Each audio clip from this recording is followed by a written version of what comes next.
Hi guys, and in today's video we're going to be showing you how we use a light meter with a studio light and to get the correct exposure for the camera settings on our camera. So this is a Sekonic light meter, and how this works is we're going to be giving the light meter two of our camera settings, which is going to be the shutter speed and the camera's ISO. Now if you've watched any past videos, you'll always know we use 200 per second, 100 ISO, and we're going to dial that into our light meter. And once these are dialed in, we're going to give Hannah our light meter, and with this light meter sensor, she's going to place this as close to her face as possible, pointing towards the light, and I'm going to fire the flash, and then it's going to be giving us our aperture value for this exposure. So what will happen is we want to be getting f8.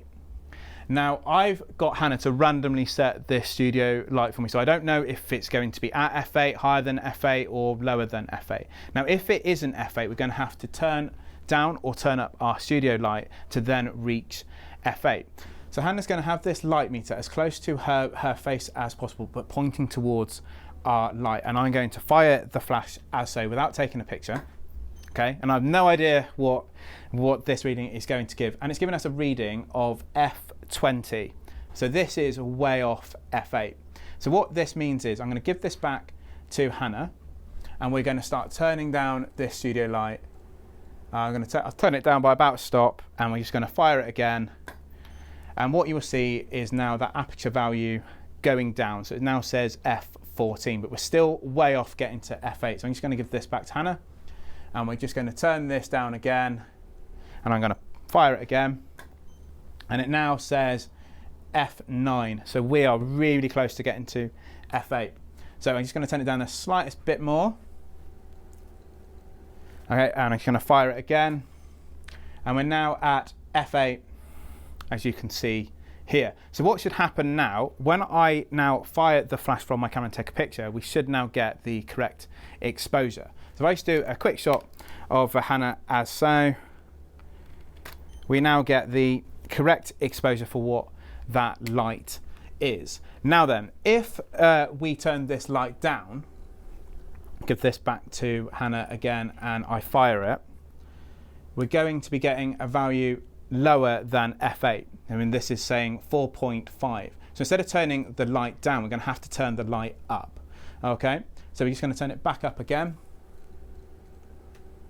Okay, and I've just put it randomly on another setting.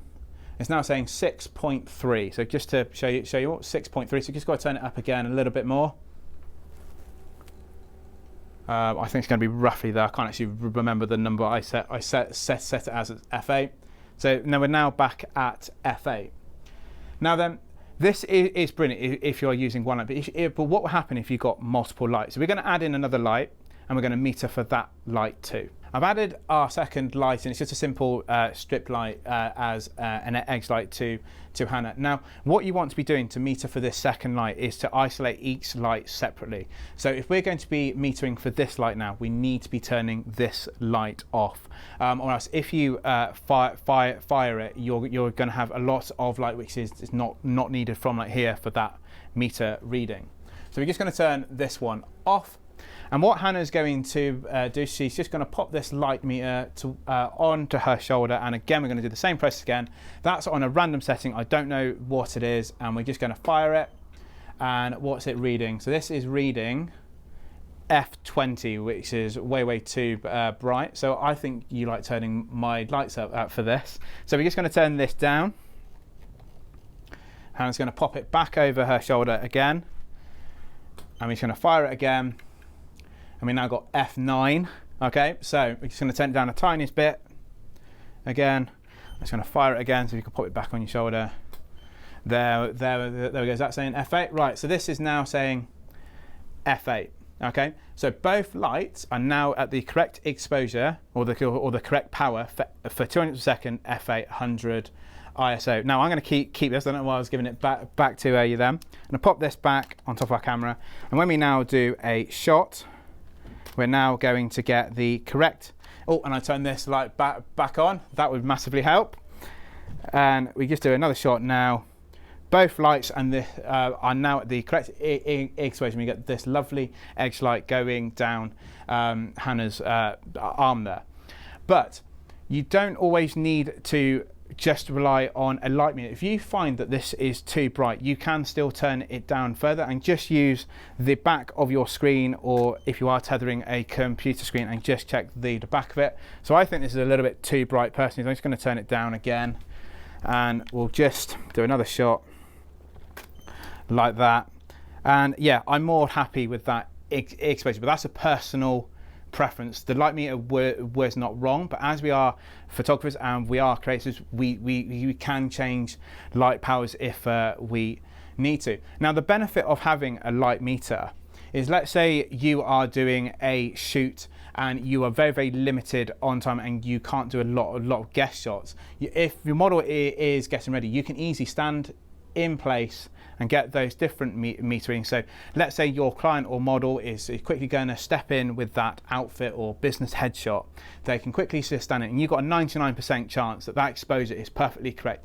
You may need to tweak it if this is at the wrong angle or anything like that. But what these light meters do, they save you a lot of time trying to get these exposures correct. Now, I don't actually own one of these. I borrowed one of these off John.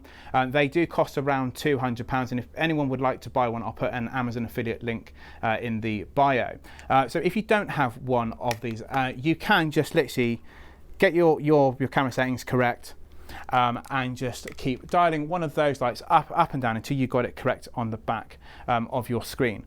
Now, what light meters can also be used for is for natural light situations too. So, or if you have a film camera, which is where these originally came from, was actually film for photography days. So you don't just have to use these in studio lighting. You can use them on location too. But for this video, we just kept it to studio lighting. Now, I hope this has helped. Thank you so much for watching. Hannah, thank you for taking part. Please consider liking and subscribing, and I'll see you all in the next video.